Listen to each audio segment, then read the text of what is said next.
Most dictionaries define 猫をかぶる as to pretend to be meek or gentle. That's accurate enough. But if you stop there, you miss the part that gives the phrase its sting. Imagine you're at a 合コン.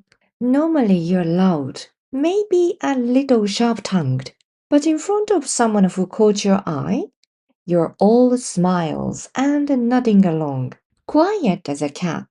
あら、猫かぶってるの? When someone says that, it usually lands with a laugh. Everyone knows exactly what it means. Cats look innocent, soft, quiet, harmless. And that's exactly the image someone borrows when they 猫をかぶる.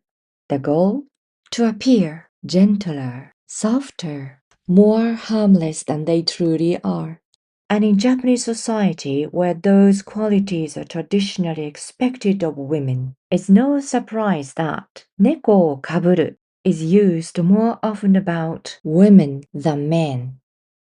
But modern Japanese women, we know exactly what we are doing, which means the sweetest person at the gokon might not be exactly who they seem.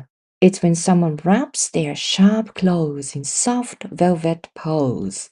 So next time someone in your life seems a little too sweet, a little too quiet, don't say we didn't warn you.